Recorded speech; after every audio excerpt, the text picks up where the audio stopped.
Assalamualaikum warahmatullahi wabarakatuh. Selamat pagi, siang, sore dan malam buat sobat pecinta horor. Bagaimana kabar kalian hari ini? Semoga senantiasa sehat selalu ya. Seperti biasa, Karam Kali Aja Seram akan selalu menghibur kalian dengan cerita-cerita seram, horor, dan menegangkan. Siapkan cemilan, pakai handsfree, dan matikan lampu. Jangan lupa subrek ya. Terima kasih.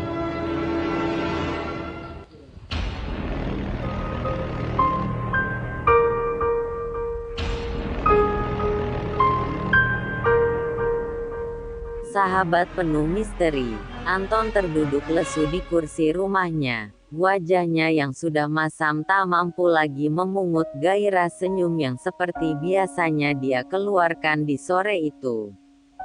Sambil merebahkan tubuhnya di kursi yang memang biasanya dia tidurkan untuk melepas lelah.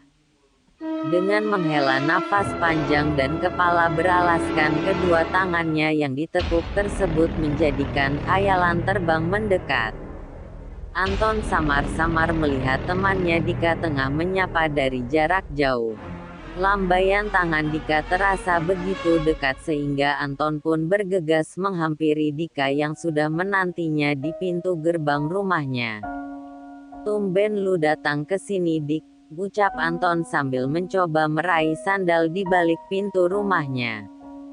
Anton menyapa Dika dengan gayanya yang khas, "Kemana aja sih lo, jarang main ke tempat gue, Dik? Emang segitu sibuknya ya ampe ngelupain temen?" tanya Anton. "Ah bisa aja lo Ton.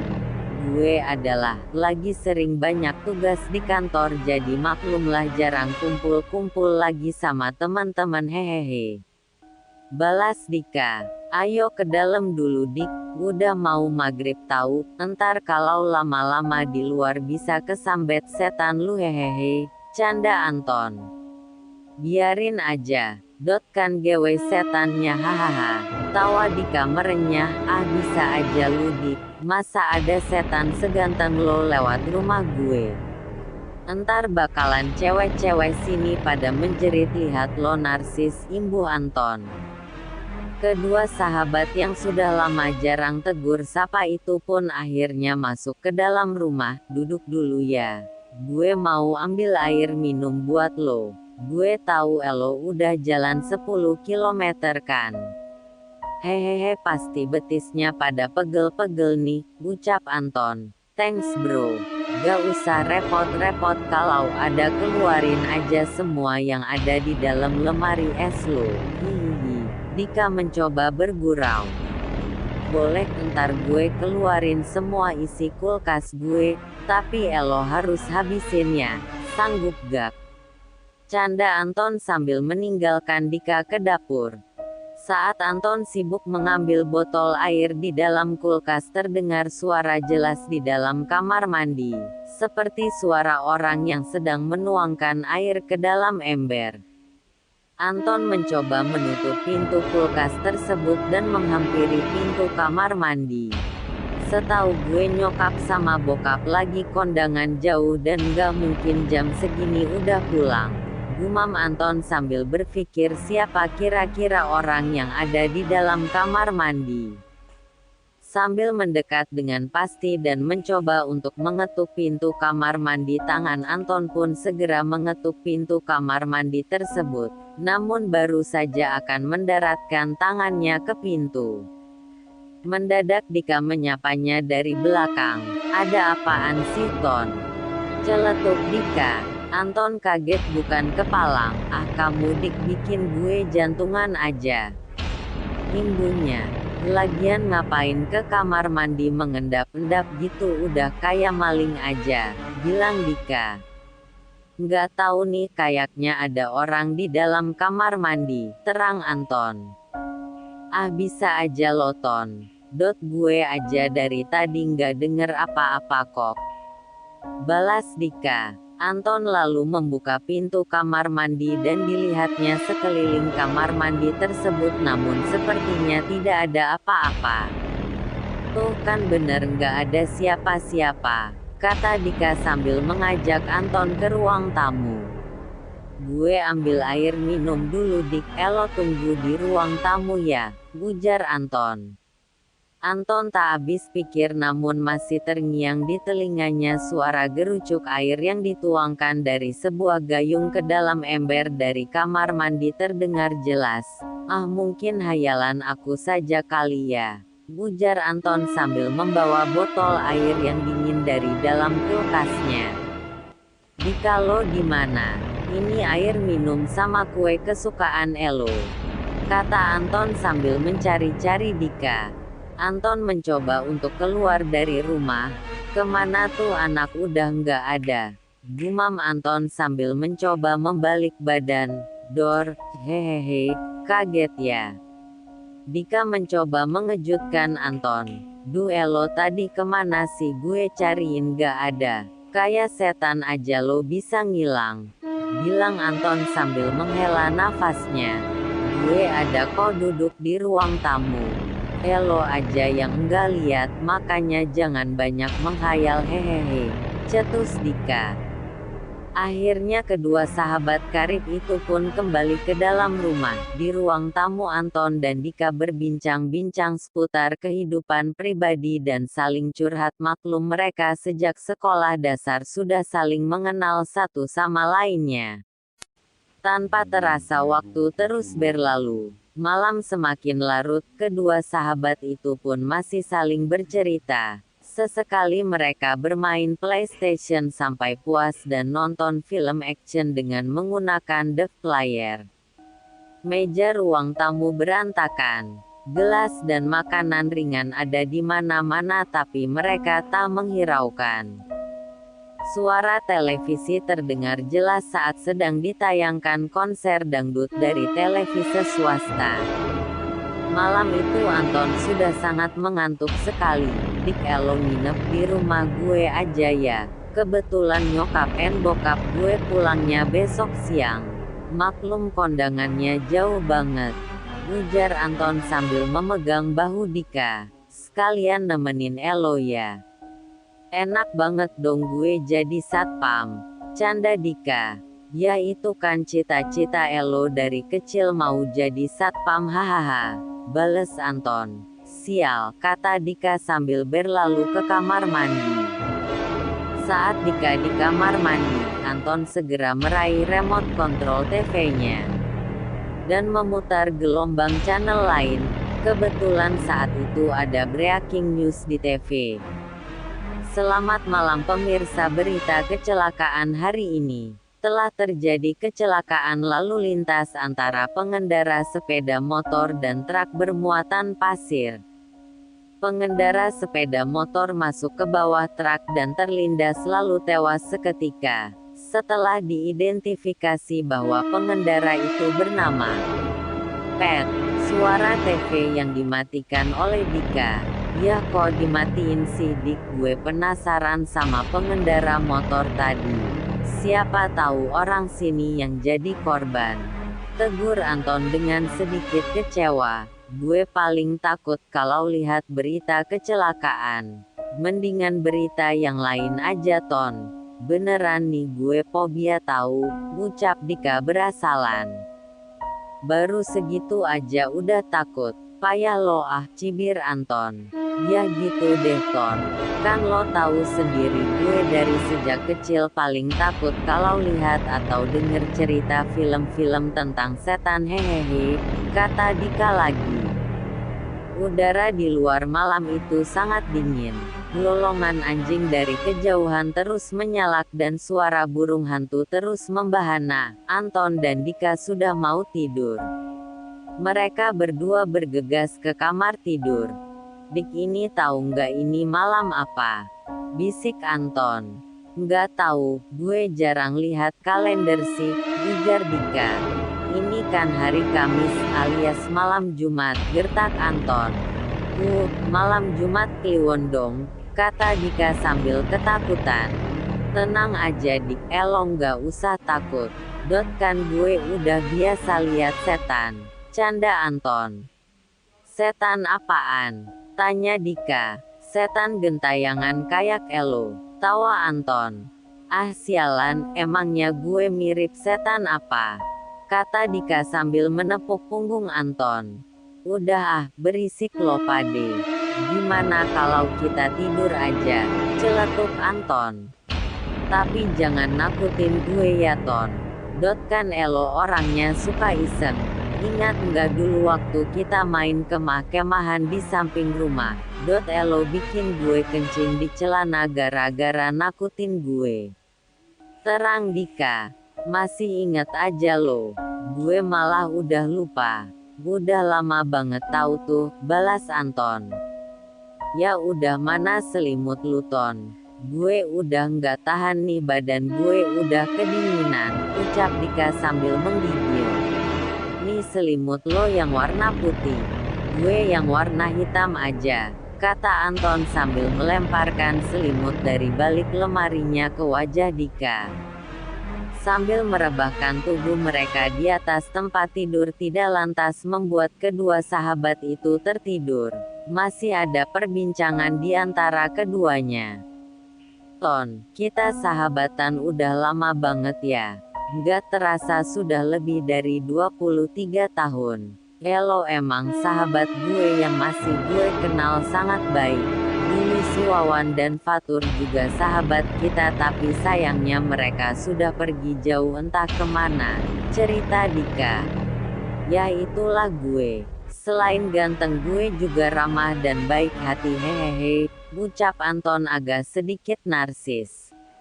Ton kalau nanti suatu saat gue mati, apa Elo mau nemenin gue? Tanya Dika perlahan. Elo ngomong apaan sih Dik, udah kayak orang mau mati aja. Nggak boleh ngomong kayak gitu, ujar Anton sambil memegang kepala Dika. Udah jawab aja Ton. Tanya Dika lagi. Ya kalau Elo mati gue pasti seneng dong hahaha. Kan jadi cowok terganteng posisinya jadi gue yang pegang. Canda Anton. Dika terdiam. Tangannya meraih selimut dan menutup wajahnya. Duh gitu aja marah nih, kata Anton sambil membelakangi Dika.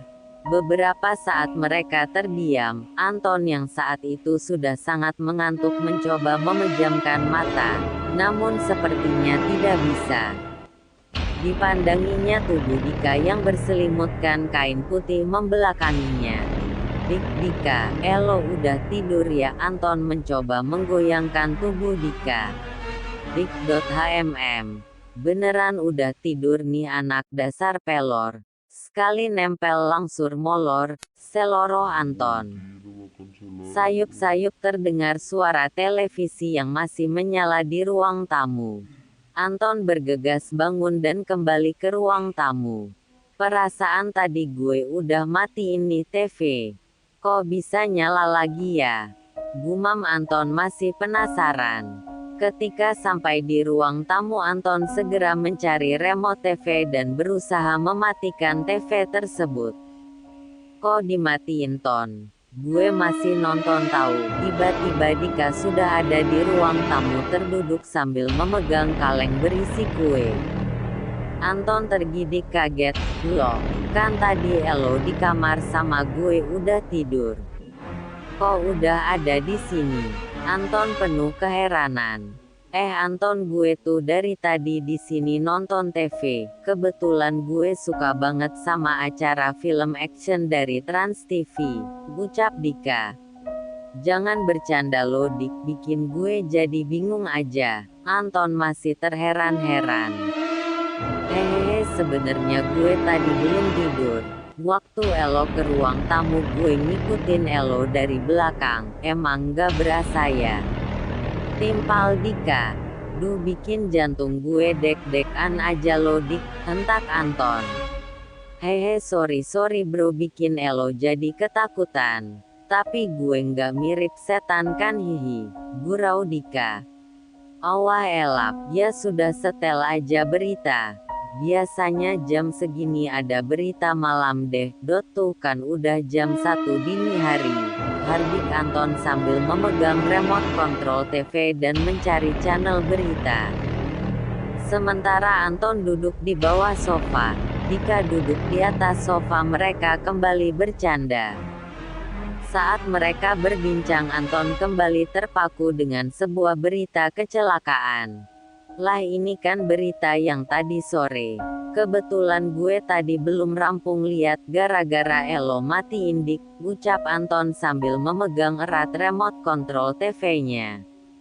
Dari dalam TV terdengar berita. Selamat malam pemirsa, berita kecelakaan hari ini.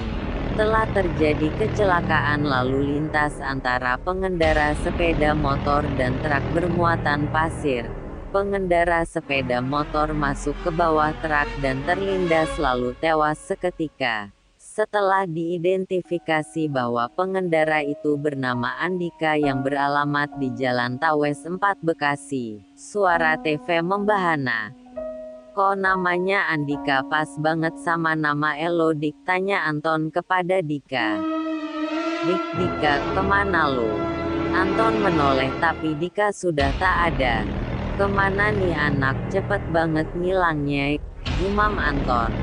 Bergegas Anton ke kamar dan mendapatkan Dika tertidur pulas. Woi, enak bener ninggalin gue di ruang tamu, hardik Anton kepada Dika. Dika tak bergeming sedikit pun. Anton mencoba membangunkan Dika namun Dika tetap saja terdiam. Saat Anton hendak membuka selimut Dika tiba-tiba. Ton, aku mulai kedinginan nih, ucapan lirih terdengar dari mulut Dika. Dingin apanya, kan AC-nya udah gue matiin, balas Anton. Dingin banget tahu, mana kepala gue berdarah nih. Sakit banget lirihan Dika kembali sambil menangis.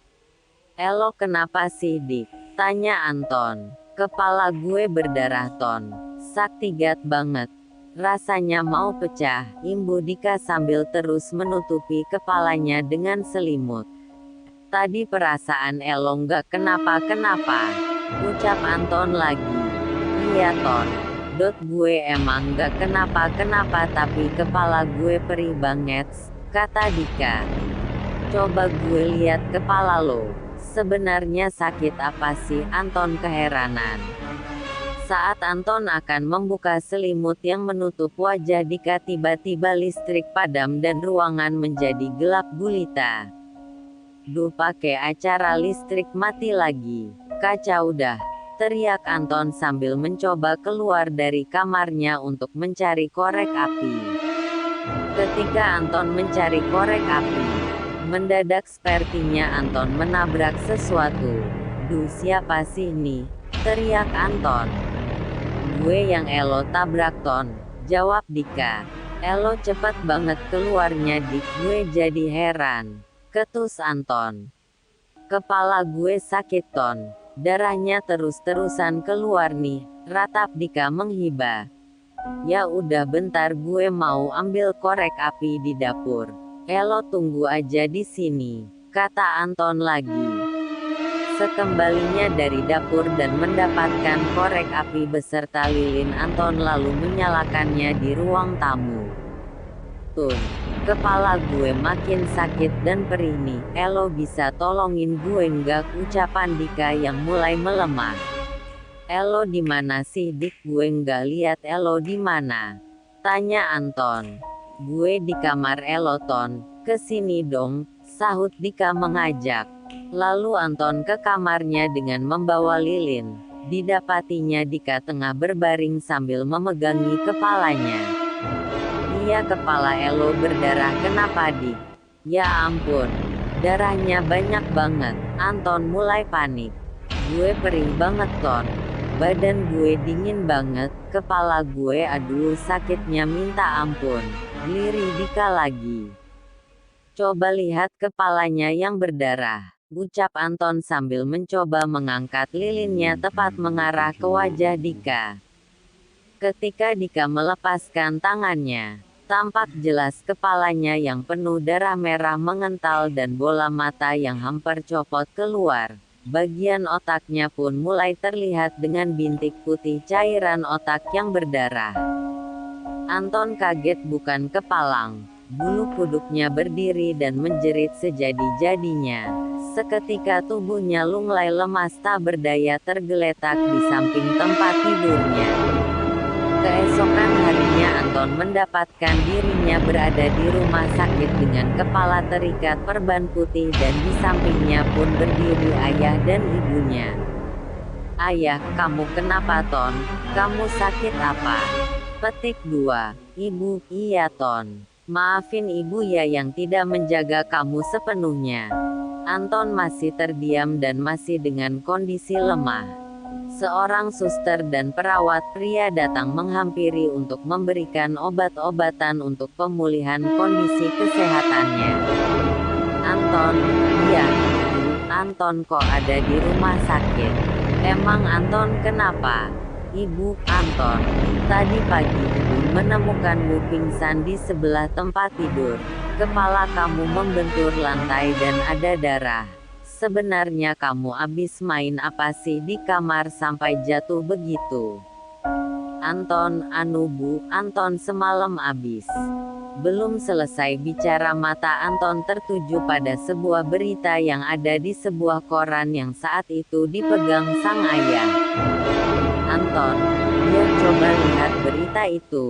Siapa yang kecelakaan?" "Ayah, iya Ton. Baru mau papa ceritakan bahwa temanmu si Dika kemarin sore meninggal akibat kecelakaan lalu lintas, tubuhnya terpelanting dan masuk ke kolong mobil truk. Siang ini jenazahnya akan dikebumikan di TPU Pondok Kelapa. Beritanya sudah ada di televisi dari kemarin malam dan hari ini sudah ada beritanya di koran-koran. Tragis ya. Padahal ayah tahu anak itu baik sekali. Itulah takdir, kita tidak tahu kapan Tuhan akan memanggil kita." Anton terdiam membisu dan mencoba mengingat peristiwa semalam di mana ketika dia hendak ke kamar mandi tiba-tiba Dika sudah mengejutkannya dari belakang padahal tidak terdengar langkah kaki Dika. Dan ketika mencari Anton di luar rumah tiba-tiba ketika menoleh sudah ada di belakangnya. Lalu ketika menonton berita kecelakaan Dika berusaha mematikan TV. Begitupun ketika hendak menonton TV ketika Dika sudah tidur tiba-tiba sudah ada di belakang dan duduk di atas sofa dan terakhir melihat wajah Anton dengan wajah penuh darah dan kepala pecah. "Maaf Pak Dot Ibu. Ada dokter yang akan memeriksa kondisi kesehatan Anton. Jadi ibu dan bapak bisa keluar sebentar," sapa sang suster kepada ayah dan ibu Anton. Tak lama sang dokter pun datang untuk memeriksa. Sambil membalikan badannya sang dokter menyiapkan obat-obatan di atas meja. Dan ketika sang dokter berbaik badan dengan jarum suntik di tangan tampak wajah Dika yang tersenyum sinis sambil berkata, "Kamu juga harus mati Anton."